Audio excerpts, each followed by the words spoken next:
The form flickered on Administrator Vexus's third visual receptor, its edges blurring in that way that suggested his optical implants needed recalibration. Again. He tapped the screen with one of his smaller manipulator appendages, watching the holographic display sputter like a dying star. "Brilliant," he muttered, his translator converting his frustration into 14 different galactic languages simultaneously. Just brilliant. The registration document belonged to one Emma Hartley. Species designation: human. Planet of origin: Earth. That backwater dirt ball in the unfashionable arm of the galaxy that nobody paid attention to until their Death World classification got updated last rotation. The application looked standard enough. Adequate scores in theoretical physics, acceptable marks in xenobiology, completely unremarkable aptitude assessments that suggested she'd do fine at any mid-tier educational facility, which made the destination field very, very problematic. Vexus read it again, hoping his translator was malfunctioning. It wasn't. Destination: Carvos Prime Military Academy. He felt his circulatory fluid pressure spike. Carvos Prime wasn't just any military academy.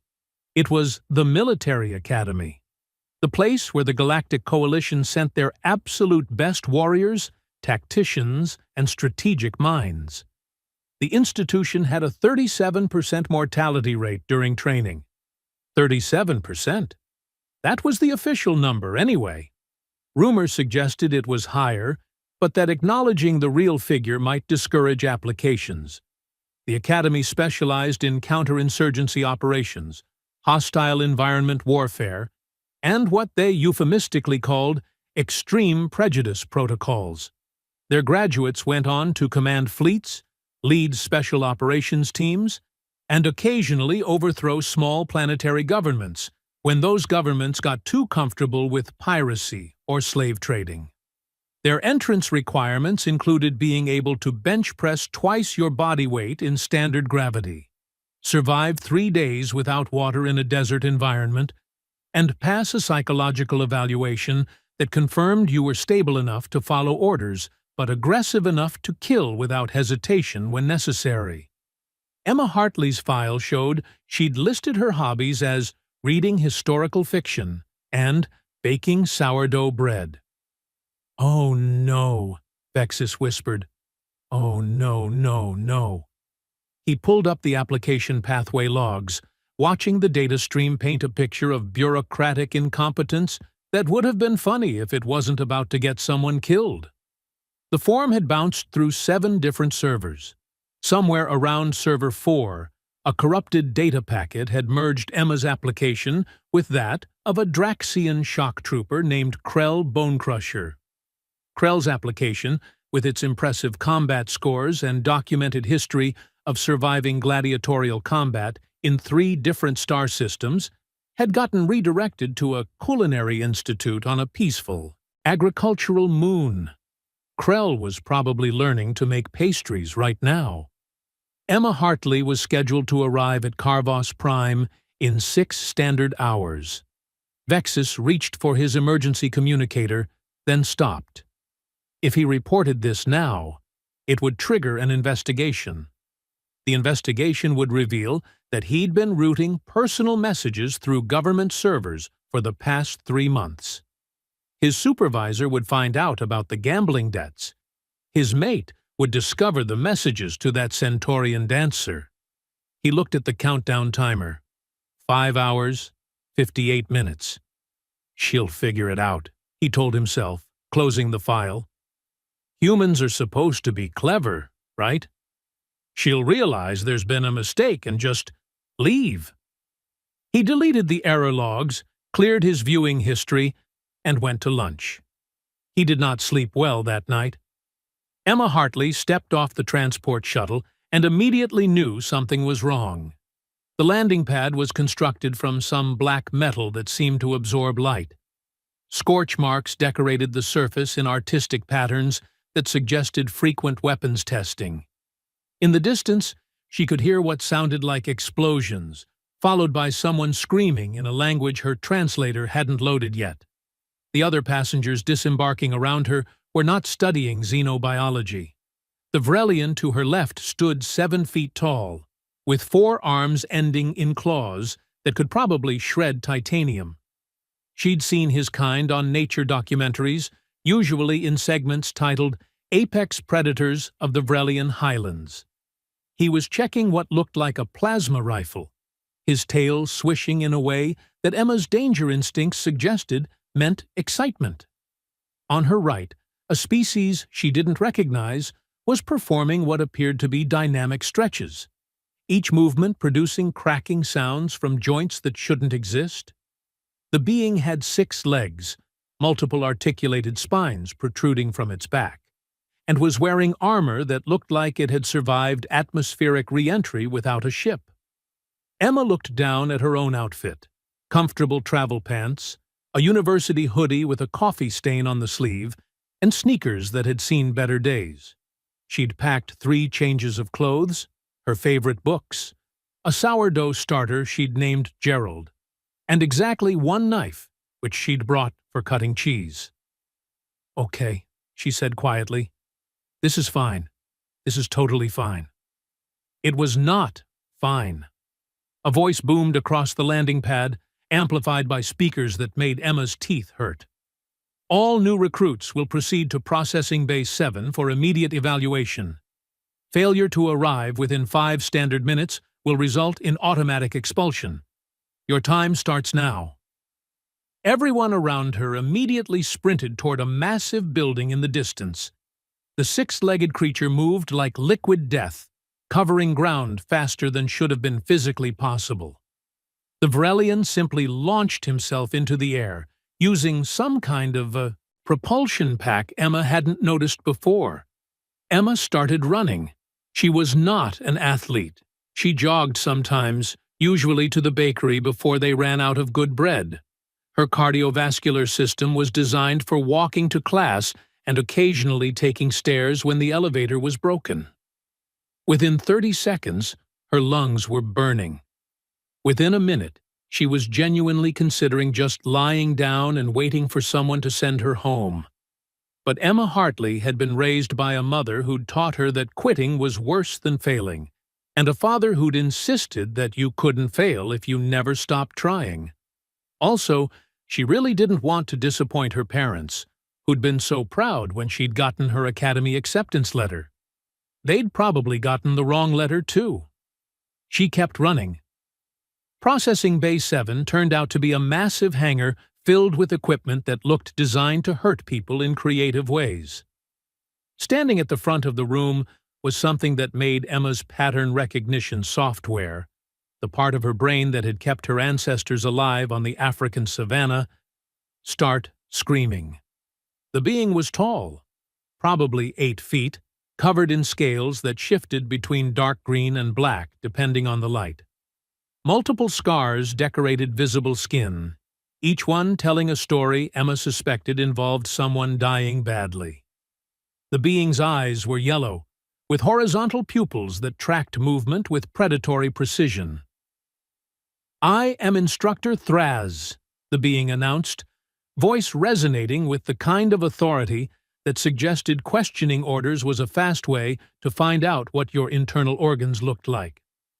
"For the next 6 standard months, I will be responsible for transforming you pathetic, soft, worthless civilians into something resembling functional soldiers. Most of you will fail. Some of you will die. The rest will wish you had." Emma's hand went up. Thraz's head swiveled toward her with mechanical precision. "Did I ask for questions, recruit?" "No, sir, but what?" Emma swallowed. "Sir, I think there's been a mistake.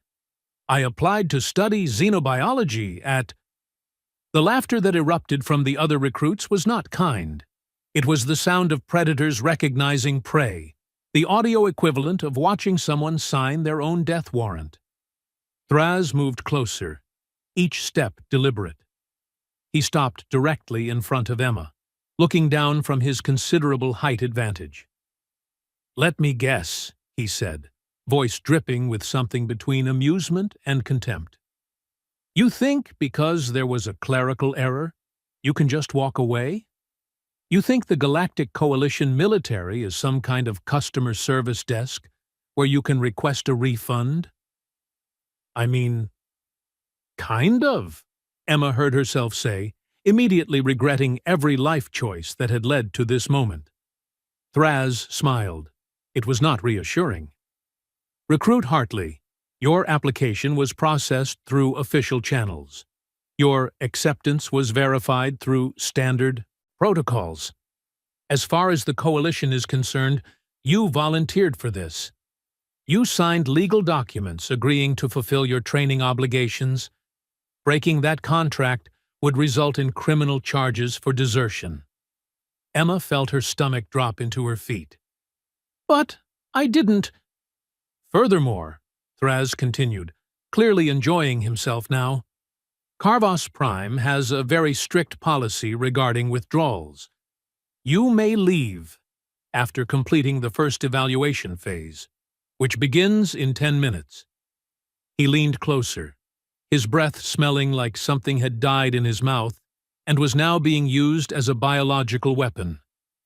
"So, here's what's going to happen, little human. You're going to participate in our preliminary assessment.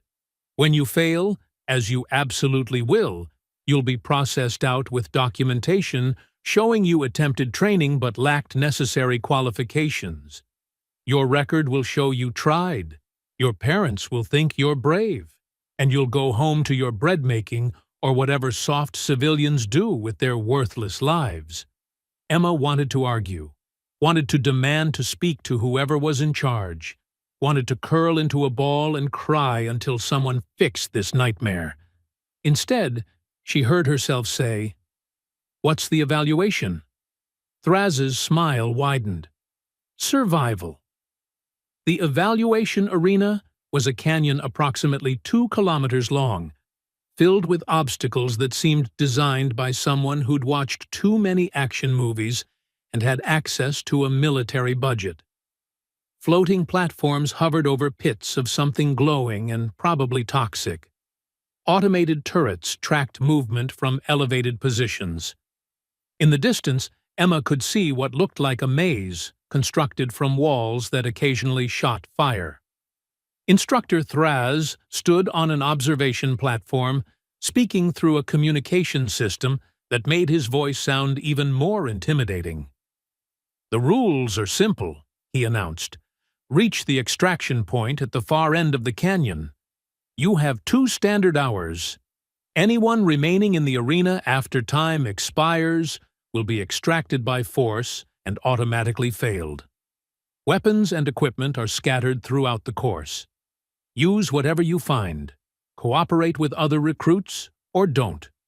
We don't care about your methods, only your results." He paused, letting that sink in. "Oh, and one more thing. The canyon is equipped with automated defense systems designed to replicate hostile combat scenarios.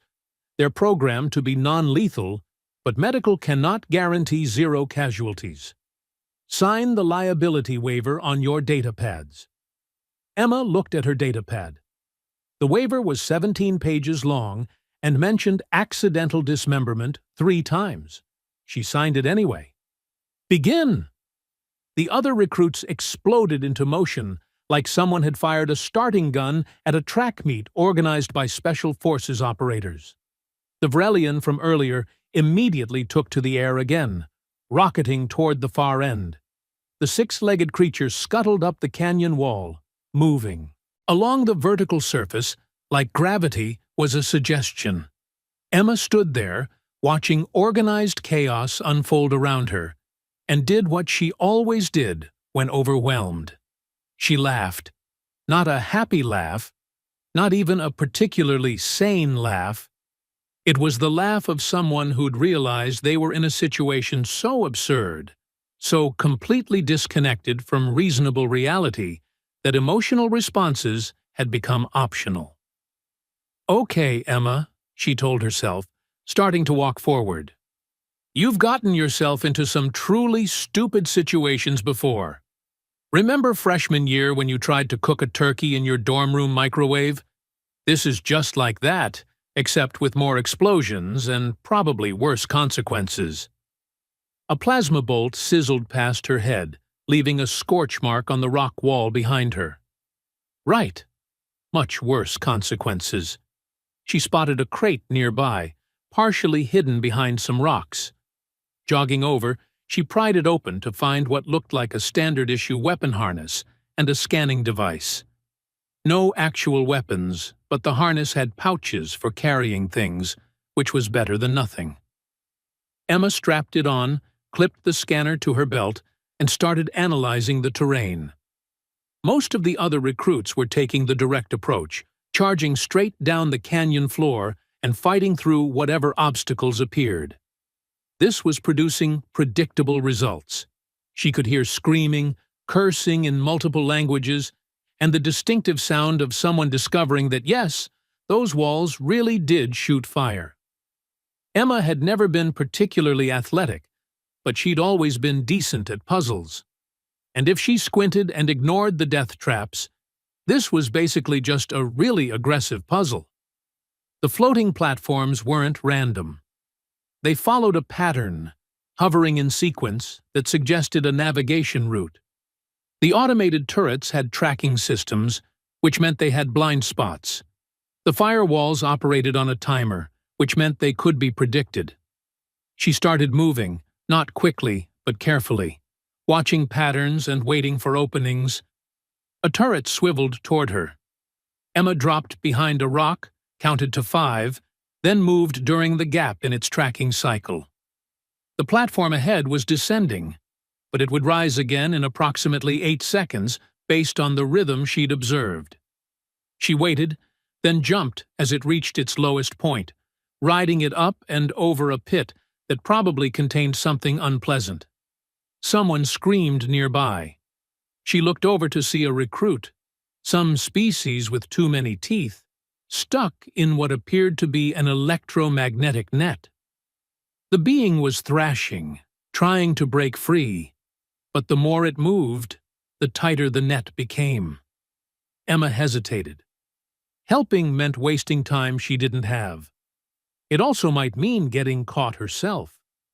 But her mother had also taught her that good people helped when they could, even when it was inconvenient. She jogged over, using the scanner to analyze the net. The device helpfully identified it as a standard restraint system powered by a local generator approximately 30 meters away. "Hold still!" she yelled at the trapped recruit. The being stopped thrashing, eyes wide with panic. Emma ran to where her scanner indicated the generator, found it humming behind some rocks, and after a moment of consideration, kicked it as hard as she could. The generator made an unhappy noise. She kicked it again. On the third kick, something inside sparked. The humming stopped, and she heard the net release behind her. The recruit scrambled free, looked at Emma with an expression she couldn't read, then sprinted away without a word. "You're welcome!" Emma shouted after them. She checked her datapad. 1 hour, 12 minutes remaining. She'd covered maybe a quarter of the distance to the extraction point. Time to stop being clever and start moving faster. Emma ran. Her lungs burned within minutes. Her legs started cramping after 10. Her vision got slightly blurry around the edges after 15. But she kept running because the alternative was failing, and failing meant... Actually, she wasn't entirely sure what failing meant, but it probably wasn't good. The canyon narrowed ahead, funneling all remaining recruits through what was obviously a choke point. Emma could see others clustered there, trying to figure out how to get past a wall that seemed to be generating some kind of energy barrier. She slowed as she approached, breathing hard, watching them try various solutions. The Vrelian was attempting to blast through with his plasma rifle. The 6-legged creature was trying to climb over, but the barrier extended higher than the canyon walls. Emma pulled out her scanner and ran an analysis. The barrier was definitely energy-based, definitely solid, and definitely not going anywhere based on conventional attacks. But the generator signature was coming from underground. She looked around, spotted a grate nearby, and walked over to examine it. The grate covered what appeared to be a maintenance shaft, probably for accessing the underground systems. "Oh, you've got to be kidding me," she muttered. The grate was locked, but not particularly well. Emma grabbed a rock and started hammering at the locking mechanism. It took about 30 hits, during which several other recruits noticed what she was doing and came over to watch with varying expressions of interest. The lock finally broke. Emma pulled the grate aside and looked down into darkness that smelled like ozone and bad decisions. "Definitely the stupidest thing I've done today," she said, and climbed down. The shaft was tight, barely wide enough for her to squeeze through. Below, she could hear the hum of machinery and something that sounded unsettlingly like flowing water.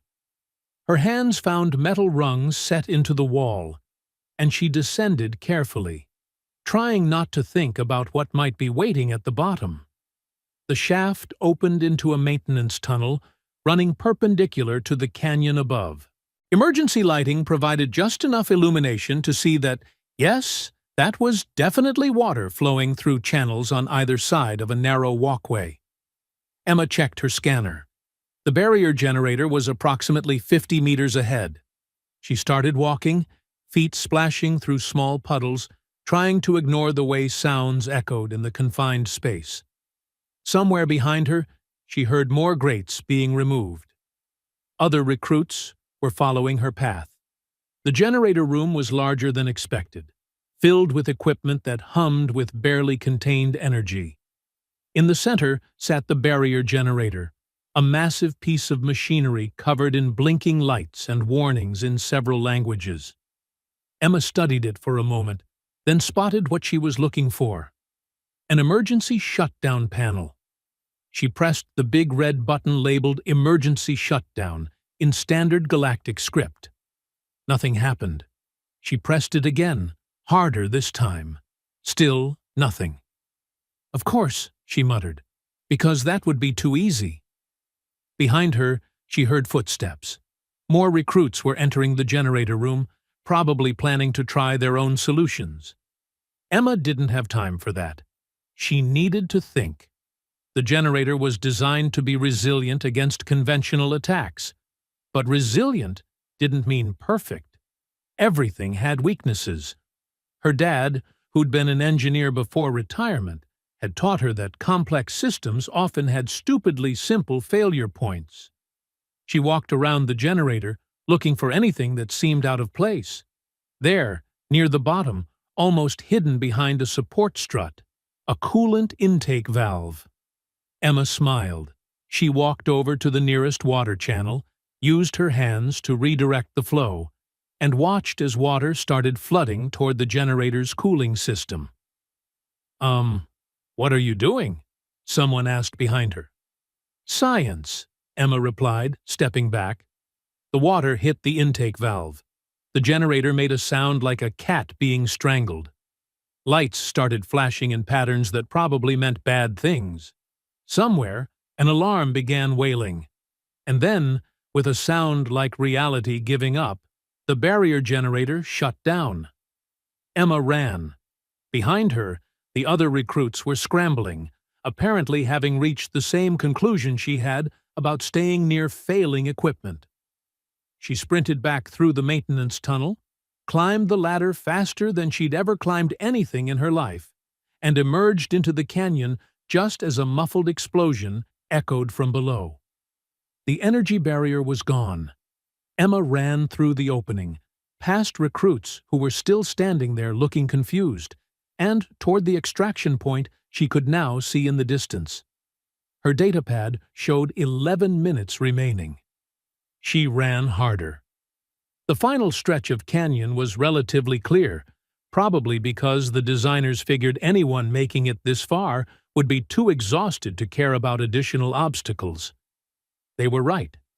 Emma's legs felt like they were made of wet noodles. Her breathing sounded like a broken air filter. Her vision was doing interesting things around the edges. But she could see the extraction point, a simple platform marked with bright paint, monitored by observers with recording equipment. Emma ran. 5 minutes remaining. 3 minutes. 1 minute. She crossed the threshold with 43 seconds to spare, immediately collapsed, and spent the next several minutes learning exactly how unpleasant it was to simultaneously hyperventilate and try not to vomit. When she finally looked up, Instructor Thraz was standing over her, expression completely unreadable. "Congratulations, Recruit Hartley," he said, voice neutral. "You didn't die. How disappointing." Emma tried to respond, but her lungs were still processing the concept of breathing. "Report to medical for evaluation," Thraz continued. "Then get assigned to your barracks. Training begins at 500 tomorrow. Don't be late." He walked away, leaving Emma lying on the platform, wondering what exactly she'd just gotten herself into. And somewhere, in an administrative office very far away, Vexus was drinking something strong and trying to convince himself that everything would probably be fine. It would not be fine. But that, as they say, is a story for another time. Emma woke up at 04:30, which was either very early or very late, depending on how you measured time when your body felt like it had been used as a stress test dummy for experimental gravity equipment. Every muscle hurt. Muscles she didn't know existed had filed formal complaints with her central nervous system. The barracks were exactly as welcoming as expected, which was to say, not at all. Gray walls, metal bunks arranged in efficient rows, and absolutely zero concern for aesthetic comfort. Her bunkmate was a Kelvorian named Thump, though Emma suspected that wasn't his actual name, so much as an accurate description of the sound he made when walking. Thump had not been pleased to discover his assigned roommate was human. "Great," he'd said the previous night, his translator managing to convey deep sarcasm despite the language barrier. "They stick me with the species that gets killed by eating the wrong nuts. How long you figure you'll last? 3 days? I'm betting 2. Emma had been too exhausted to argue, and had simply collapsed into her bunk. Now, standing in formation at 0500, with approximately 60 other recruits who'd survived the initial evaluation, she was reconsidering whether arguing might have been worth the energy. Instructor Thraz paced in front of them, scales catching the harsh artificial lighting. Behind him stood 3 other instructors, each looking progressively more capable of creative violence. "You survived day 1, Thraz announced. "Congratulations. That makes you slightly more competent than the usual civilian refuse that stumbles through here. But survival is not success. Survival is the minimum threshold for not being immediately expelled." He stopped pacing, yellow eyes scanning the formation. "Carvos Prime does not train soldiers. We train weapons. Thinking weapons, but weapons nonetheless. Over the next 6 months, we will break down everything you think you know about combat, tactics, and survival. Then we will rebuild you into something useful." Emma raised her hand. The entire formation seemed to hold its collective breath. Several recruits took small steps away from her, apparently hoping that whatever terrible fate was about to occur wouldn't splash onto them. Thraz's head turned with mechanical precision. "Recruit Hartley, you appear to have a question." "Yes, sir. About the whole breaking us down thing. I'm actually here by mistake, so maybe we could just skip—" "No. No? No. I reviewed your file last night, Recruit Hartley. Very interesting reading. It seems your application was flagged for review due to unusual pathway routing. The review was conducted. Know what they found?" Emma felt her stomach sink. "That it was a mistake?" that all documentation was properly filed and validated through official channels, which means legally, bureaucratically, and in every way that matters to military administration. You belong here. The mistake, if there was one, is now officially not a mistake. It's your reality. He smiled that terrifying smile again. So, unless you want to face desertion charges and spend the next 5 years in a labor colony mining asteroids, I suggest you stop asking about leaving and start learning how not to die. Understood? Yes, sir, Emma heard herself say, because what else could she say? Outstanding. Now, combat training begins immediately. Pair up with the recruit to your left. You'll be sparring partners for this rotation. Emma looked left. Standing there was quite possibly the largest being she'd encountered yet. A species she didn't recognize, covered in what appeared to be natural armor plating. The being looked down at her with an expression that might have been pity or hunger. Hard to tell. I am Grax, the being rumbled.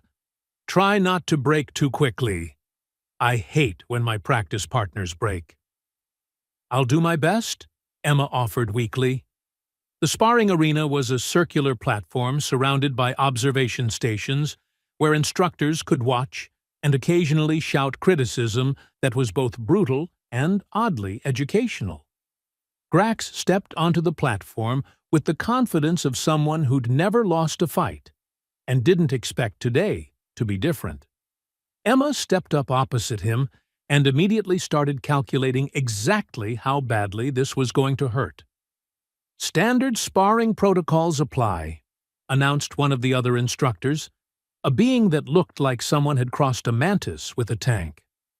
No lethal strikes, no attacks to primary sensory organs, no deliberate maiming. Fight until submission, incapacitation, or instructor intervention. Begin. Grax moved faster than something his size had any right to move. One moment, he was standing still. The next, he was swinging a fist approximately the size of Emma's head directly at her face.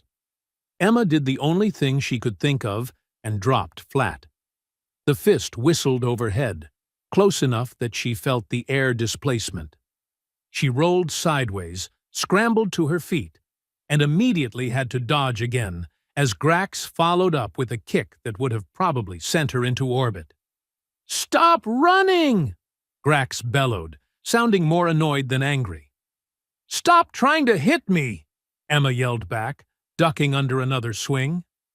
This was not sustainable. Grax was stronger, faster, had longer reach, and appeared to be built from materials that laughed at the concept of physical damage. Emma had exactly 0 advantages in a straight fight, which meant she needed to stop fighting straight. Her dad had taught her chess when she was 7. The lesson she'd remembered wasn't about moving pieces correctly. It was about recognizing when you couldn't win through conventional means and needed to change the game entirely.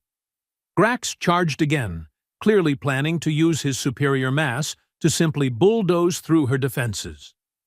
Emma waited until the last possible second, then dropped and swept her leg out in a move she'd learned from watching too many martial arts movies during college.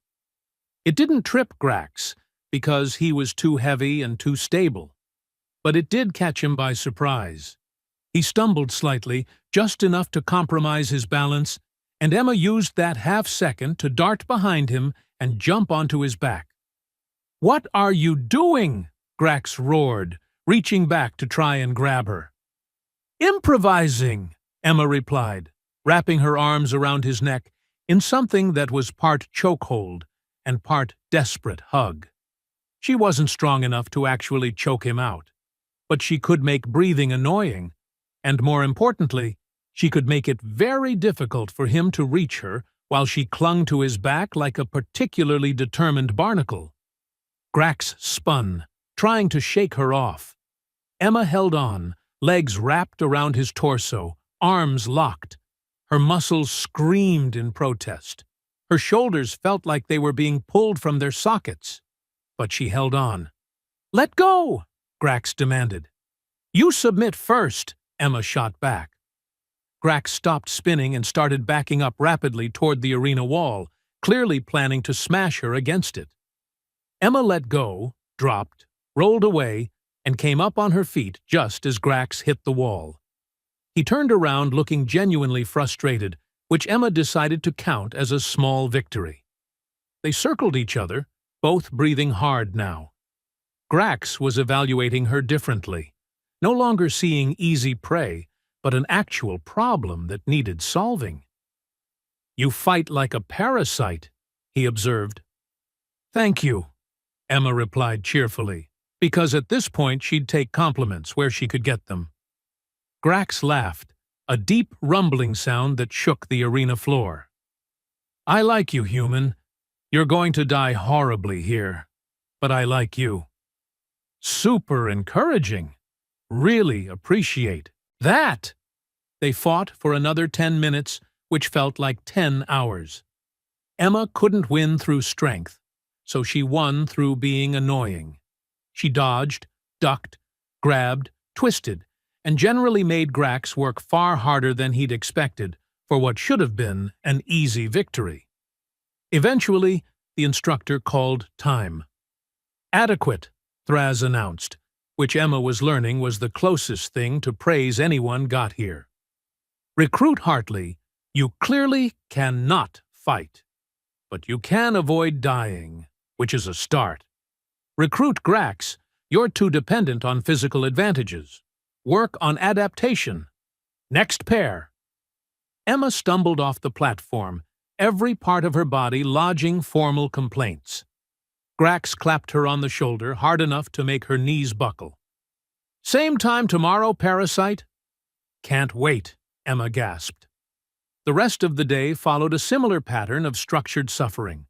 Weapons training where Emma learned she couldn't hit targets reliably, but could at least avoid shooting herself. Tactical simulation where her squad got virtually massacred, but she managed to not be the first one virtually killed. Physical conditioning that confirmed, yes, her cardiovascular system was still designed for walking to bakeries and not military operations. By evening formation, Emma was fairly certain death would be a mercy. "Recruits," Thraz announced, "tomorrow we begin field exercises. You'll be dropped in hostile terrain and expected to navigate back to base, using only basic equipment. Failure means you spend the night outside. Success means you get dinner and don't freeze to death." "Questions?" Emma's hand went up reflexively, which she immediately regretted when Thraz's eyes locked onto her. "Yes, Recruit Hartley. I'm sure you have concerns. Will there be bears, sir?" The question clearly caught him off guard. "What? Bears? Or the alien equivalent? Large predatory animals. Because if there are, I'd like to know now so I can prepare mentally." Thraz stared at her for a long moment. "There are several species of large predators in the training zone, yes." "Great, cool.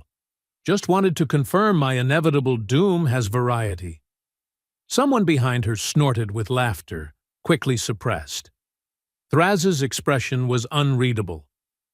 "Dismissed. Get sleep while you can. You won't be getting much tomorrow." The dropship left them in a forest that looked designed by someone with strong opinions about horror movies.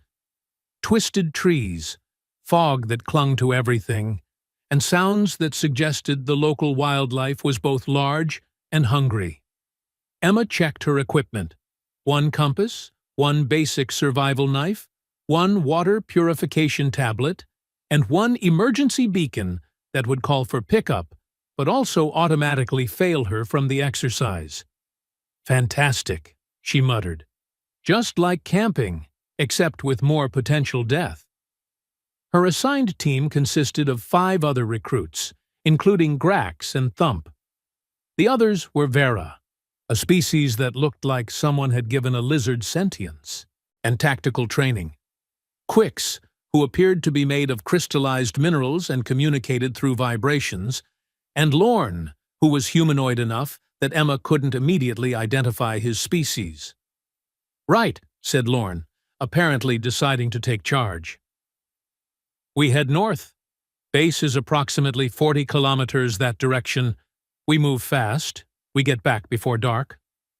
Except there are 6 different predator species between here and there," Vera pointed out. "Moving fast means moving loud. Moving loud means becoming dinner. So we move quiet and slow, which means we're stuck out here overnight," Thump countered. "Either way, sounds bad." They all looked at each other, waiting for someone to have a better idea. Emma cleared her throat. "What if we don't go north?" "Base is north," Lorne said slowly, like explaining to a child. "Right, but everyone knows that. Which means every team is going north. Which means all the predators are probably heading north, too, following the noise. What if we circle around, come at base from a different direction?" Grax considered this. "That adds distance. Maybe 50 kilometers instead of 40. But probably safer," Emma argued, "and we'd avoid running into other teams competing for the same path." Vera tilted her head. A gesture Emma was learning meant consideration. The human makes a valid point. Unconventional approach might have advantages. They argued for another 5 minutes, which was apparently standard military protocol for any decision-making process.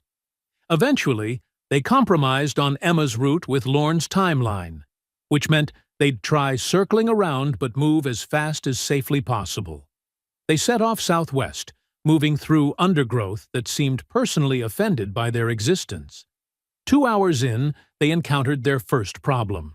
The ravine was approximately 30 meters across, and deep enough that falling into it would solve several problems simultaneously, mostly by ensuring you didn't have to worry about anything ever again. A fallen tree bridged the gap, but calling it a bridge was generous. It was more accurately described as a tree that happened to fall in a convenient direction, but definitely wasn't designed for load-bearing purposes. "We find another way around," Vera suggested.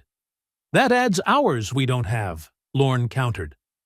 They looked at the tree. The tree looked back, creaking ominously in the wind. "I'll go first," Emma said, surprising herself. "You?" Thump laughed. "You'll fall and die." "Probably.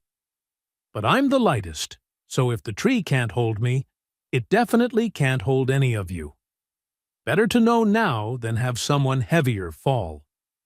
The logic was sound, even if the prospect was terrifying. Emma approached the tree, testing it with one foot. It held. She put her full weight on it, still holding. She started across, arms out for balance, trying very hard not to look down. Halfway across, the tree made a sound like reality reconsidering its structural integrity. "Keep moving!" Grax called. "Don't stop!" Emma didn't stop. She walked faster, each step accompanied by increasingly alarming creaks. The far side was close, so close, just a few more steps.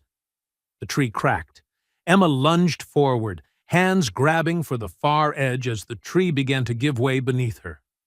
Her fingers caught rock, her arms screaming as her full weight suddenly hung over empty space. Behind her, the tree fell into the ravine with a crash that echoed like thunder. "Pull yourself up!" Vera shouted. Emma tried. Her arms had other opinions, mostly involving giving up and accepting fate. But her brain, stubborn thing that it was, pointed out that falling now would be really embarrassing after making it this far. She pulled, kicked against the rock face, pulled harder. Her fingers found a better grip. One arm up, elbow over the edge. Other arm. Leg. She rolled onto solid ground and lay there, gasping. "That was incredibly stupid," Thump called across the ravine. "Also effective," Emma yelled back. "Now we need to find another way to get you across." It took another hour, but they eventually found a narrower section where Grax could actually jump across. then helped the others using rope from their combined supplies. By the time everyone had crossed, daylight was fading and they'd burned precious time. "We need to move faster," Lorne insisted. "We need shelter before dark," Vera countered. "Moving in this terrain at night is suicide." More arguing. Eventually, compromise. They'd find shelter, rest briefly, then move again before dawn. The cave they found was small, defensible, and smelled like something had died there recently.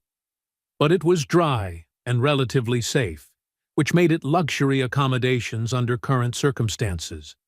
They took turns on watch. Emma volunteered for first shift, mostly because she was too anxious to sleep anyway. Sitting at the cave entrance, watching the forest disappear into darkness, she thought about her apartment back on Earth. About Gerald, her sourdough starter, who was probably dead by now from neglect. About her parents, who thought she was safely studying xenobiology. About the comfortable, predictable life she'd expected. "You're thinking too loud," Grax rumbled from inside the cave. "Sorry, didn't mean to disturb you." "You're not disturbing me. Just interesting, watching you process. Most humans I've met either adapt quickly or break completely. You're doing this third thing where you keep looking surprised that you're still alive." Emma laughed quietly. "That's because I am surprised. I'm not supposed to be here, Grax. This is all a mistake." "Maybe, but you're here anyway. So either you accept it and adapt, or you break.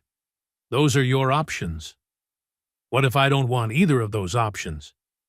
"Then you're stupid, and you'll die stupid. But based on what I've seen, you're not that stupid.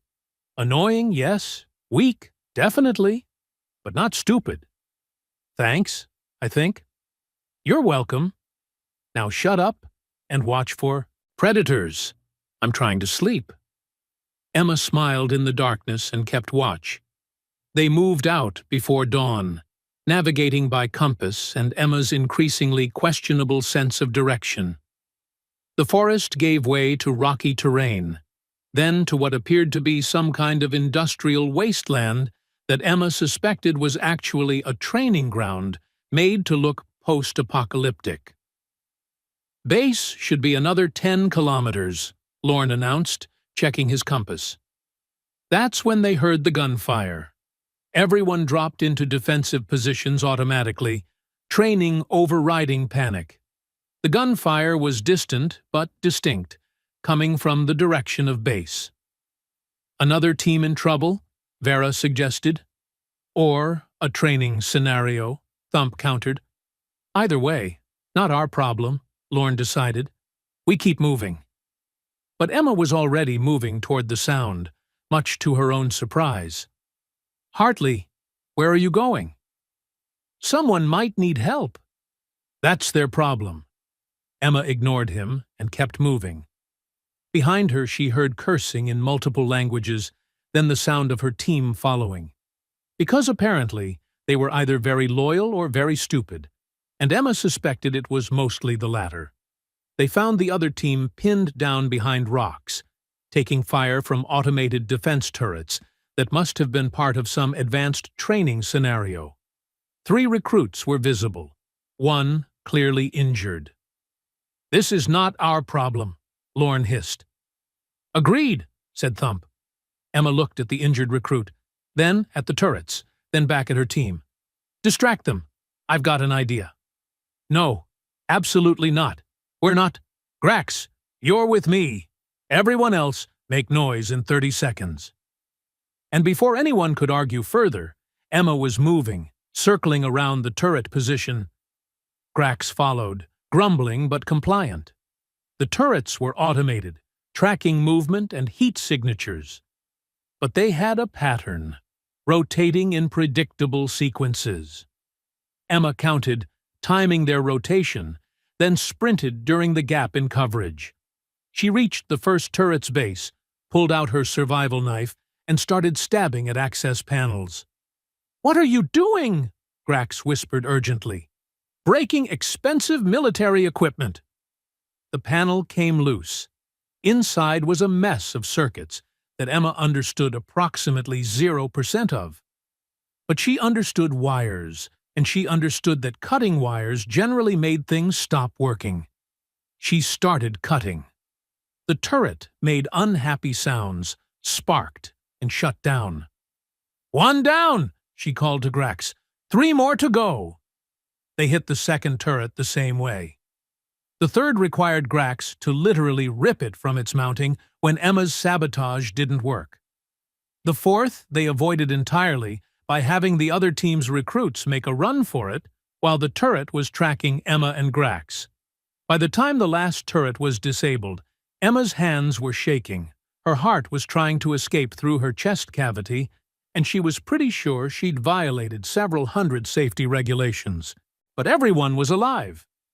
The injured recruit from the other team looked at her with something between gratitude and confusion. "Why did you help us? We're competition." Emma shrugged. "Seemed like the right thing to do?" "You're insane," the recruit said. "Yeah, probably." They made it back to base with 4 hours to spare. Their team arrived first, which apparently earned them bonus points. The team they'd rescued arrived second, which saved them from failing entirely. Instructor Thraz was waiting at the extraction point, expression unreadable as always. "Recruit Hartley," he said as Emma stumbled past. "A word." Emma stopped, every muscle in her body threatening mutiny. "Yes, sir?" "Your team's route was inefficient. Your tactics were reckless.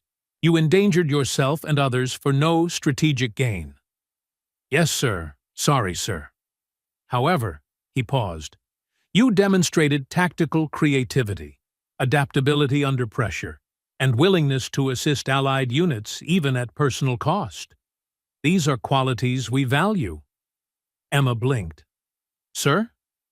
You're still probably going to die here, but maybe not as quickly as I initially projected." Dismissed. Emma walked to the barracks, collapsed into her bunk, and slept for 12 hours straight. When she woke up, there was a message on her datapad from Administrator Vexus, finally responding to the 17 increasingly desperate messages she'd sent over the past few days. It read, "Regarding your transfer request. After review, we've determined your current placement is appropriate, given your demonstrated capabilities. Request denied. Good luck." Emma stared at the message for a long moment, then started laughing. She laughed until her sides hurt, until tears ran down her face, until Thump threw a boot at her and told her to shut up. Because sometimes, when the universe decided your life was now a combat training montage, all you could do was laugh and keep moving forward. 3 months later, during Advanced Tactical Operations training, Instructor Thraz would pull Emma aside and admit something he'd never told any recruit before. "Your initial file, Hartley. The one that got you sent here. You know what it said under Special Qualifications?" "No, sir. What?" "Absolutely nothing. Completely blank. Know what that told me? That I had no business being here? That you had everything to prove and nothing to lose. Those are the recruits who either burn out spectacularly or surprise everyone. You surprised me. Don't make me regret admitting that." "No, sir. I'll try not to die too embarrassingly." "Good enough." And somewhere, in an administrative office very far away, Vexus deleted the last of the error logs and poured himself another drink. The clerical mistake that had sent Emma Hartley to the galaxy's deadliest military academy had been corrected in all official records. It now simply showed her as enrolled, voluntarily, enthusiastically even. Because sometimes mistakes weren't mistakes at all. Sometimes they were just opportunities wearing very convincing disguises. And sometimes the person least qualified to survive was exactly the person who needed to be there. Emma graduated 6 months later, ranking somewhere in the middle of her class, but earning commendations for creative problem-solving and what one instructor diplomatically called persistent survival instinct. She went on to serve with distinction in 3 different combat zones, earned 2 medals for tactical innovation, and eventually became an instructor herself. But that first day, standing in formation with no idea what she was doing, laughing because the alternative was crying, that was the day Emma Hartley learned that sometimes the universe's biggest mistakes turned into its best decisions, and that being in completely over your head just meant you had plenty of room to grow.